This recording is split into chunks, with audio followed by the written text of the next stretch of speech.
When we visit our different member countries, we'd like to have local speakers and local guests. So now we're going to a session, and Miguel Gonçalves, he's the co-founder of Spark Agency. Miguel, are you here? Yes, come on up, okay. And Miguel is a top TEDx speaker, and Spark Agency helps young people get into the workforce through a series of boot camps. And we heard from Izana, we heard from Iris this morning, and just from Christian, on how important people are and the changing world in digital. And as we have Generation Z coming into the workforce and a global economy, we need to be able to capture that talent. And you're going to talk to us about that. Okay. Thank you.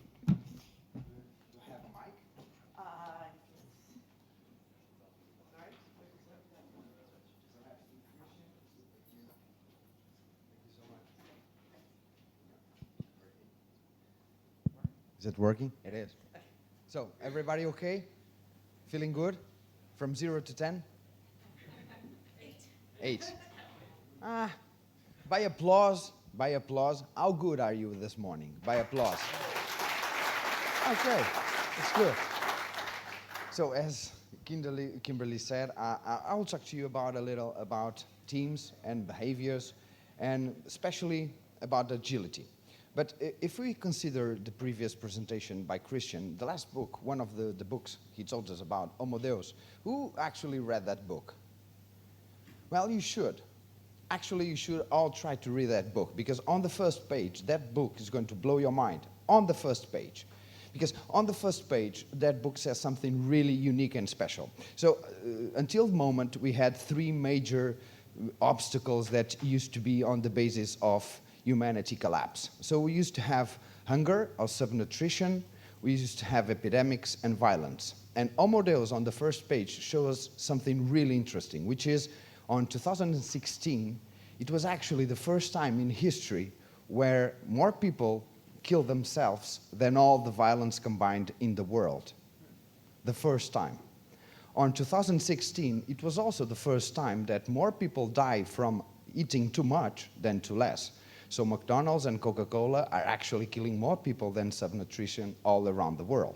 It was also the first time that people died from old age instead of dying prematurely. So the world is completely changed and radically new. And in order to move into this new world, Christian was talking to us about dataism, which Harari calls it dataism. I would like just to grasp the room. So who's here on Instagram? Okay, LinkedIn, WhatsApp, Facebook, Tinder. Yeah, right. Nobody. So nobody's on Tinder. So we start with that. So I would like to talk with you guys about agility. And as Kimberly said, we work mainly with universities a bit around the world in order to help big corporate multinational organizations, perhaps like yours, become more attractive and capture the attention of young millennials. And the thing is, I'm watching and I'm seeing many of my customers spending huge amounts of money, millions of dollars and euros every year, trying to make their teams more agile. But the thing is, the posture and the approach, for me, is completely wrong. There's an amazing philosopher I really like, it was very important for me, which was Karl Popper. And Karl Popper used to say something beautiful about governance and political institutions. He used to say that instead of trying to look uncorruptible men and women, we should build systems that minimize corruption.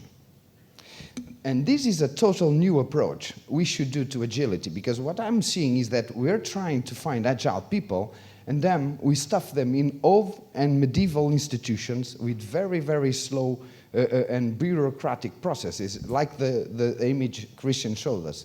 So you have cheetahs, and once they move into organizations, they feel like big fat cats.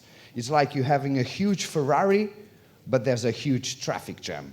So the approach should not be trying to find agile people and build them and bring them to your team. The approach should be quite the opposite. You should start by building systems that make people more agile. That was perhaps for me the biggest lesson I learned in Japan. So for Japanese people, there's nothing worse than having an amazing solution to the wrong problem. So first of all, you should try to understand the problem. So you should try to understand the generation. What goes on inside in these young generations' minds? And that's what I'm going to talk to you about. So I'm going to fundament my approach in two major projects. One of them is this. It's called Pitch Bootcamp. It's an acceleration career program. We started 8 years ago, and it's now in Portugal plus 21 countries, and it's a 2-day program. We gather in each program around 180 students and 150 companies. And we've done this 155 times so far. China, Brazil, Kazakhstan, Iran, Mozambique, all over Europe. So the program is expanding. And another thing I'm going to to fundament my insights on is a study we do in Portugal called Portugal's Most Attractive Companies, which is a huge investigation we do with millennials in order to understand them, what they want, what they fear, their doubts, what do they believe about their lives and the workspace. So first of all, preferred industries. Perhaps this is not new for you. They want to join information and communication technologies companies. Cars and transportations, this is new this year, so we've been running this investigation for 5 years now. This is the first time it shows. I think it's perhaps because of Tesla and what they're doing. They're saying to students that perhaps this is one of the best environments where you can build innovation. And then we have commerce and retail. I think this happens because perhaps the biggest companies making employer branding in Portugal are from retail. And perhaps students feel that's a good place to work. And energy, last but not least, consulting. One thing which should be very interesting for you guys when you try to look at your teams and the way your managers interact with this new generation. So, the career goals these guys are going for, the first thing it's really important for them is continually develop my skills. So if you want to build a world-class team with young people, it should not be in the beginning of their careers about perks, it should not be about money, it should be about how much they grow. It should be about putting a rocket on their back and allowing them to move as fast as possible. But then again, they want work-life balance. One thing pretty interesting about work-life balance, it's not about the schedule, it's not about what time I go in and leave the company, it's about how do I feel within the company. If I use piercings, can I use piercings with your company? If I'm about running shoes, can I use them? If I like my trousers to be rotten, can I use it on your companies? It's about having a voice and my kind of voice.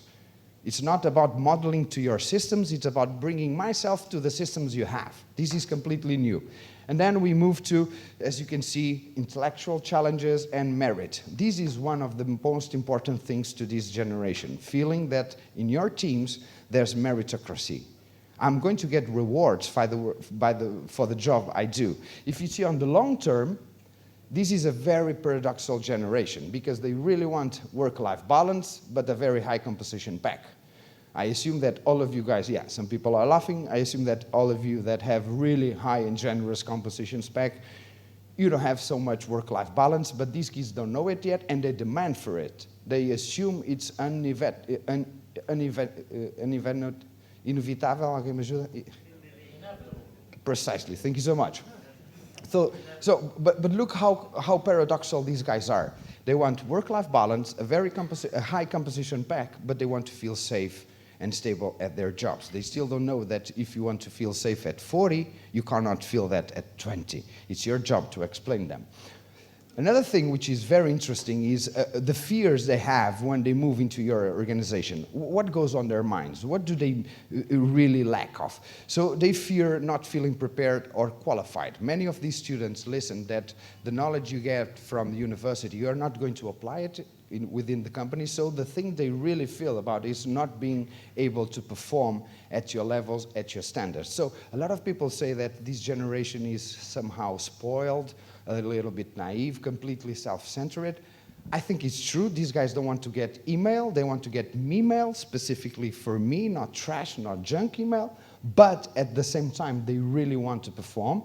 And this is perhaps what makes their hearts and minds really feel frightened about. They go in fight or flight mode whenever they feel they can't achieve your expectations. Another thing which is very interesting about these guys is number 2.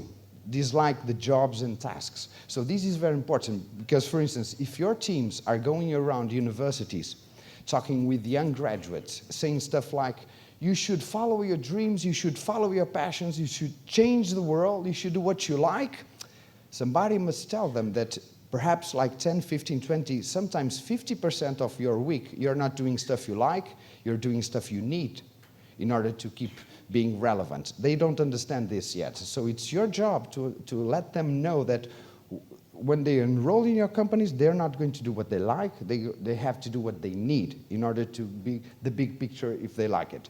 Another thing which I found very interesting is the expectations they have to our leadership. So if I'm 20-something and I'm going to work with you, the first thing I want is ongoing feedback.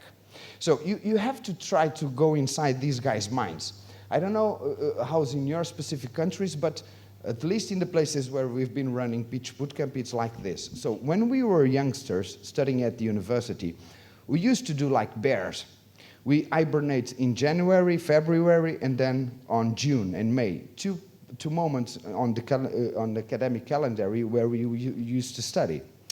But nowadays, academia and universities are completely different because evaluation is ongoing every single week. So students and these guys are used to ongoing feedback, just like Christian was saying, a lot of data points, and they want them now, as fast as possible. So if I go in your companies and there's like a performance review or a satisfaction review once a year, these guys are going to go insane. You need to give them feedback every week, as fast as possible, as fast as you can, because that's what they know, the world they know. Another thing which is interesting is enthusiasm and motivation. This generation is going to assume that it's your job to keep them motivated.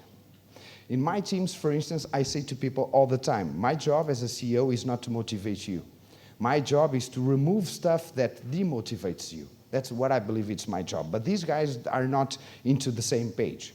They will feel like the boss, the leader, is the one that has to keep pushing me. Another thing which is interesting is you need to be clear in setting the goals. So these guys don't deal well with ambiguity. A lot of people believe that young kids are about startups and innovation, changing the world, but I think we should tell them first, change your head, clear your mind, make resolutions in your head, then you change the world. So if I jump in your organizations and everything is kind of messy, we move and we make goals as long as we go, this is not a good approach to these guys. You have to be very clear about the destinations you are going for, very precise KPIs in order for them to perform. Otherwise, instead of expanding, they will shrink because they are confused. This, for us, is very important because in many of your business, I assume, especially in small teams, goals and KPIs are not concrete, and many times they are concrete in the head of the manager, but you need to disseminate the information and make sure everybody's on the same page. You have to sprint down the goals, big goals, as small as you can. Another thing which is very interesting is what do these kids desire? What do they want? The first thing they want is flexible hours. I don't know if your organizations are prepared for this because many functions or roles are not adapted to this kind of world, but the thing is, flexible hours is not about choosing where I work from. Flexible hours means that, for instance, if today morning I can't be at the office for some reason, I can compensate at night at work because I work better at night. So this is, for us, going to be one of the biggest challenges. How can we adapt this flexibility these kids want? Because they don't do the business as the way we do in the same hours that we do it. And another thing which is quite interesting is office location and the tools they're going to work with. So if you have iPhones, just give them iPhones, they will feel great about it. Another thing is, okay, let me show you. Another thing is, what does it mean to be a talent-friendly organization? How can you know if your organizations are talent-friendly? So perhaps the first thing I would recommend to you is don't overpromise. When you interact with students, don't overpromise. Don't say to them they're going to be CEOs in 15 minutes because you know it's not true. Don't say to them that you have TJIFs and that you have casual Fridays and that you have, I don't know how to say it in English, but matraquilhos, the soccer playing tables. How do you call it in English? Soccer playing tables? foosball and slides over the office, because I know many companies like to really brag about the colors in the office. But the thing is, I create a lot of expectations when I jump in your organizations. It's not like the way you told me, and I will move in 2 days. Not 2 years, not 2 months, but I will move in 2 days. Many of these kids, I don't know how it's in your country, but at least in our country, it's like full employability for them. So if they don't feel good, they move. And they're not loyal. They don't feel your flag. Remember the expression, we have to dress the shirt. They don't dress your shirt. They dress their shirt with yours, which is a big paramount difference. Another thing they want is, one thing is going to happen with you is high turnover. I have a lot of customers, the big companies saying to us, Miguel, what can we do to decrease the turnover? Because with this population is among 15, 20, 25, sometimes 40% before the first year. So for instance, if you're a big consulting firm in Portugal, you enroll, for instance, like 600 or 500 students in September, 40% of them will be gone on the first year. And you can say, well, that's because they're stupid, that's a bad company. It's not. It's not about the company, it's about them.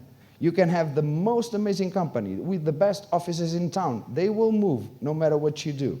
So one thing is, you should not try to lower your turnover. You should learn how to work with very ambiguous environments and 20, 30, 40% turnover. That's a big mind shift we have to do in our organizations. Another thing is the talent pool. This is going to make sure, you should make sure that your company is not hiring for a specific job. You should be hiring all year long. That means that your HR people should not think on functions and roles, they should think on talent pool. We should be hiring people all the time, at least interviewing people all the time.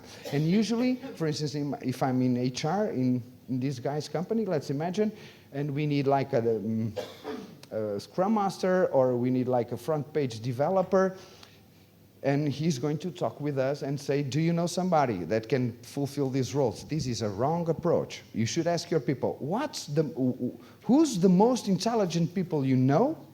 And you should interview those people. Instead of going for roles, you should go for people and skills. That's a big mind change also. Another thing is performance. If you want these guys to perform, don't trust their autonomy to make the right decisions.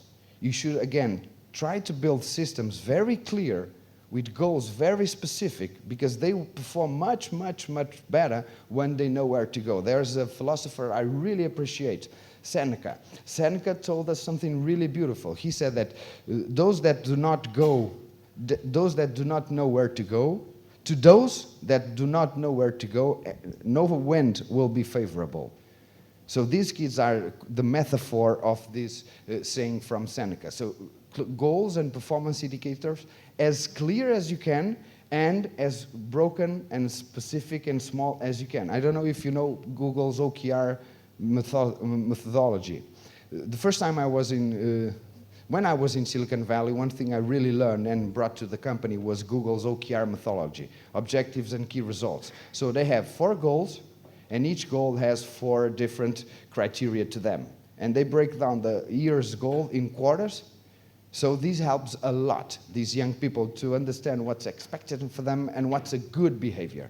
Don't underestimate your experience. What for you is common sense, for them it's completely new. They will make mistakes unless you create the systems that allow them not to make mistakes. That's the big shift with this generation I'm watching. Another thing very important is feedback. So don't go for, I'll give you your feedback on the next quarter. They don't buy this and they will move, because for them feedback is a way to understand if they're growing or not. So remember, the thing they're going for is, I want to continually develop my skills. If I don't have feedback, I don't know if this is happening. And if this is not happening, I will join another different company.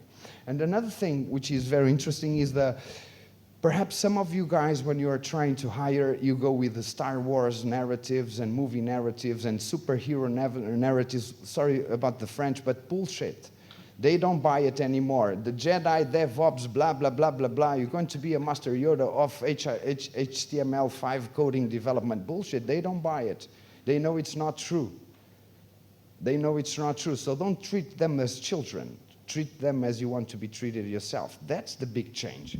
Another thing which I think is important for you specifically, if you run these teams, not the organization, if you run these kinds of people and these teams, the first idea is, I'm sure you know the Rothschild family. So at one point, I read an interview with Baroness Rothschild. And the guy making the interview said something like, so Baroness, tell us, is the wine business very hard? And she says something unique and beautiful. And she said, no, my darling, it's not difficult. Only the first 200 years are difficult, then the business moves on. The point I'm trying to make here is that a world-class team with these kinds of youngsters takes a lot of time to build. You're not going to get it right on the first one. You have to keep pushing and pushing and pushing in order to the turnover to stabilize.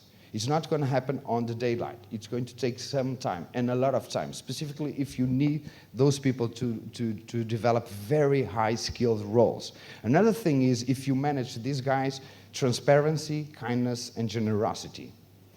In my company, if you want to someday come to join us, we're 15. We're a very small company. We have like a 1.2 million turnover. And on our team, most people are very, very, very young. And during many, many years, I did, because I'm a chimp, and because I did a lot of burnout in people. Not out of being mean, but just being incompetent. Because, for instance, at 11 at night, I would send this guy an email. He doesn't reply. I would call him at 11:20 at night and say, where's my answer? And he would say, what to? To my email. When did you send it? 20 minutes ago. Like this was for ages. And people really left the company. They say, I love the team, I love the business, I like you, but I cannot work with you because your rhythm is not sustainable. I can do it for 1 quarter, I cannot do it for a year. You're an asshole. They said it all the time. I don't have trouble saying this to you guys because that's actually the truth. And if you want to overachieve and improve something with you, it's not with lies. You're going to get it done. But the thing is, the approach was not wrong. We should be transparent. I don't know if you know Netflix. I'm sure you do. But if you read the book of the HR manager from Netflix, that perhaps is the best living book on how to create systems in very, very fast teams. They had it done brilliantly over trial and error over time. But they are competing with Google's talent. That's how good they are at the moment. And the thing is transparency, meaning that I cannot hide things from these kids and I have to say it in the moment they speak. But what I was getting wrong was the style.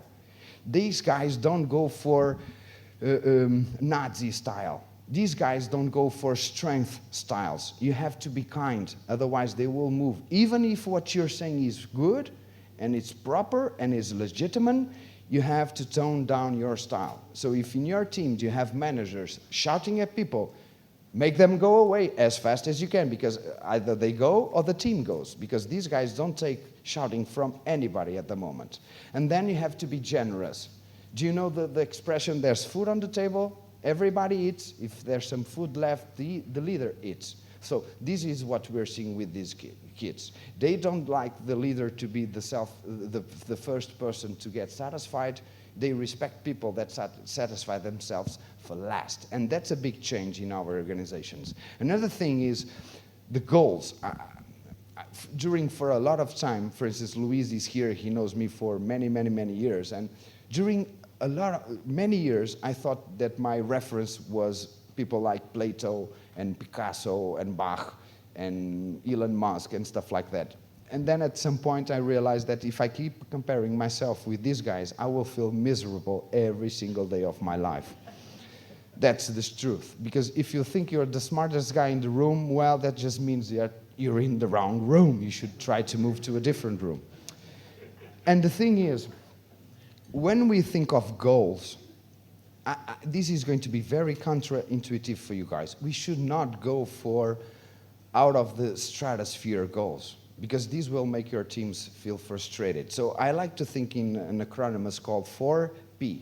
In Portuguese, should be something like pouco, pequeno, possível e progressivo. I tried to translate it, and it's not a P over there, but the thing is, few goals, poucos.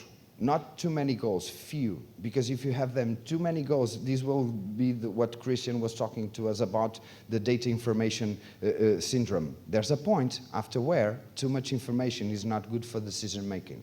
So if you have a lot of goals, you will get paralysis by analysis. These guys work better with very short and specific goals.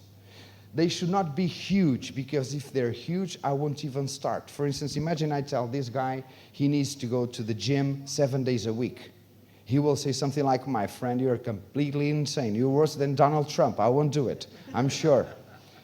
But if I say something like 1 day a week, and he starts to go 1 day, and perhaps after 5 or 6 weeks, his wife, his friends are going to say something like, well, you look a little bit different, your skin is better, and he will start to think, well, if I get this with 1 day, perhaps if I go 2 days a week, I'll get even more feedback, better feedback. And at some point, he will crystallize, perhaps in 2 or 3 days a week.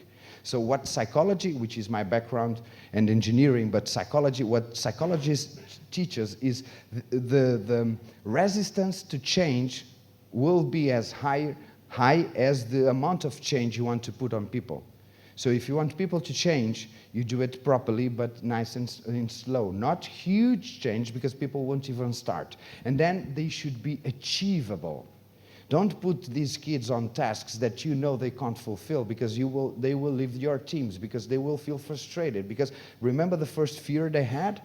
The first fear they had was not achieving to the expectations. So if you put too big objectives on them, if they feel they don't achieve, they will move. And then another thing is very interesting as well. If you pay peanuts, you will get monkeys, that's for sure. I know that many companies always try to not pay young graduates a lot, because they feel they're not experienced, they don't know many stuff, we have to spend a lot of money to train them. But this is the big mind shift. Youngsters assume that if you don't pay them enough, the organization doesn't respect youngsters. It's a thing out of respect, not about the money they actually have in the pocket. So this is very counterintuitive. So money should not be a positive discriminator, should be a negative discriminator. I should not enroll in Azana's company out of the money I will get, but I will move away from his company if he doesn't pay me enough. That's the big change. And another thing for you, to finish my presentation is what I really think this is making us do is grace under fire. And I'm going to show you perhaps, this was on this summer. I like mountains. For the past many years, every year I try to do 1 or 2 mountains. And for instance, when you see this image, when I was here on this picture, I would like to say like I was Rambo, or Arnold Schwarzenegger, or a super strong guy, but I was not. I was collapsing inside. I was fearing for my life. A lot of people die in Mont Blanc, like 20, 25, 30 guys a year. And the thing is, if you don't have fear, courage is not on the picture. And what I think that the skill we need to develop in order to attract and retain these guys, the first one is courage. Courage to admit that we're wrong, courage to admit that we have flaws, courage to admit that we don't know it all. And that's the biggest shift I see, because in many years ago, leaders would be the knows-it-all. I know where we need to go, where we need to move. The leader was always right, but in the moment, what I feel that has a resonance and deep impact with youngsters is precisely the opposite, assuming that you're not always right, that most of the times you're not, that you're a chimp, and that you're a hypocrite, and they will respect you better. And the last idea I would like to share with you guys is this: always trust Dylan, because sometimes music is what takes us to the Nobel, to the literature Nobel. So you should keep your options open. Don't try to do the same as you did until now, because the results are completely going to be completely different. Christian told us a lot about making the right answers. There's a scientist, which I think you all know, which is Marie Curie. Marie Curie was the only scientist that won 2 Nobel Prizes, physics and chemistry. And Curie used to say all the time, the biggest skill in a researcher or in an investigator is his ability to make new and fresh questions. And that's what we should be doing, making questions. And I assume that for you guys, for instance, I'm looking at many of you that perhaps are in the business like 10, 15 years, 20 years, a bit more. That gentleman, perhaps 25, a bit more. It's going to be very hard for that gentleman that he was the manager, he was always right, and now to degrade himself in order to make the questions. That's the big shift I think we can do. Thank you so much for your attention.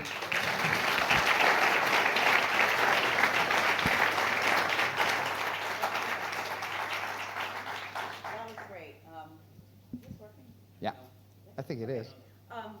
You know, one thing I just want to comment that I find the most exhausting is the constant feedback. And we heard Christian with data, and this is a generation that has data, and just constant feedback all the time is something that some of us are not used to. And we're not. Yeah, and that's really good. Can, for Miguel, questions? Actually, last week there was, yeah, we go there, but last week there was an amazing research. I don't know if you've seen it. This is the first generation that types faster on a phone than on the keyboard. Yeah. This is a mind changer. Yeah. And it's going to have a lot of implications for our business. So very, very interesting talk. One thing that struck me was the 40% turnover statistic, and then the need for personal development, right? People want to grow, be highly skilled, have their careers advanced. How do you reconcile that investing in people with the idea that you're going to lose almost 50% of your staff? How do you manage around that paradox? There's one of those internet memes where the CFO is talking with the CEO. Well, man, I don't think we should invest that much money in people because they're going to leave. And then the CEO says, well, what if we don't invest money in people and they stay? That's the big challenge. And the thing is, what's your name, sorry? Greg. Red? Greg. Greg. So, Greg, the thing is, these guys are very paradoxical. That's what I see from the generation. They're really paradoxical because... How do you deal with that problem? Me specifically, at the company, we deal very well with high turnover. Historically, we're in business for 9 years, and historically, we always had an above 50% turnover, which meant that, for instance, 2-3 times a week, I start my days at 8 o'clock having coffee with candidates, hiring all the time, interviewing people all the time, even if they don't know they're being interviewed.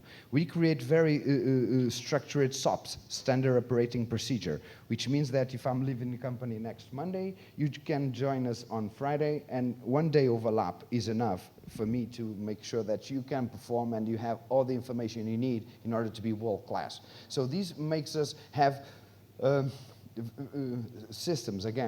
systems all the time in order to keep dealing with a high turnover. What about redundancy in the organization? What do you mean redundancy? Different people doing the same jobs? That's not a problem. We work in a 1 + 1 = 3 formula. Meaning, for instance, as perhaps you understood, I'm an extrovert guy.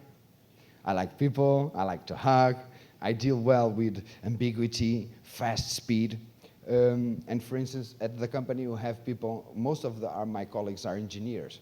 So they like to fundament their opinions. When you go to these guys' fridge, the food is ordered in alphabetic order, very structured people. And the thing is, 1 + 1 = 3. So instead of making me the most organized guy in the world, I will work with somebody which is very organized, but perhaps lacks the same kind of extroversion. And we complement my strong and weak points with yours. That's perhaps the biggest tool we have, not to have redundancy or to have quite the opposite, the lack of people to perform what we need. Make sure? Not exactly what I was looking Okay. Okay. No. Maybe you can take over coffee. So, Miguel, thank you so much. And do we have Maria here from Girls in Tech? And okay. one of the things that you support very much are the Girls in Tech initiative. And Maria, welcome. Do you want to just tell us something quick about Girls in Tech? Hello, everyone. So Girls in Tech is a project created not long ago, but we are trying to change the future of STEM. We're starting in Lisbon, but our aim is to go abroad. And we're doing this by connecting university students that study STEM courses and are doing STEM degrees with high school students that are afraid to go to STEM courses due to things like it's a a world of men's. So we go to high school schools, and we teach them and we talk to them how this is not true, and how the future is changing, and how it's a world where women can achieve as much or even more as men. So we are fighting for gender diversity. So if you do want to be involved with us, please get in contact with me through LinkedIn or through girlsintech.pt, and I'll be more than thrilled to talk to you.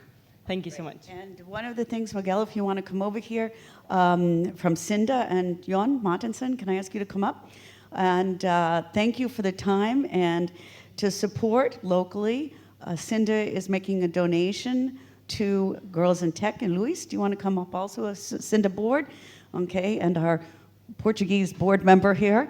And we asked a 7-year-old to do a drawing on what she thought about girls in tech. And the funniest thing that came out in the drawing, she says, well, you know, the hardest thing is work-life balance. And so we blew this up for you.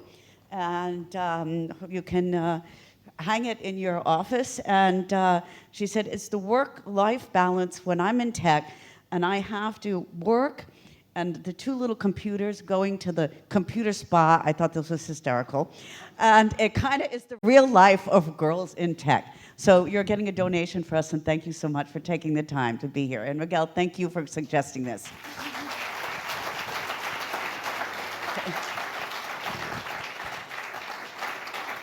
Okay.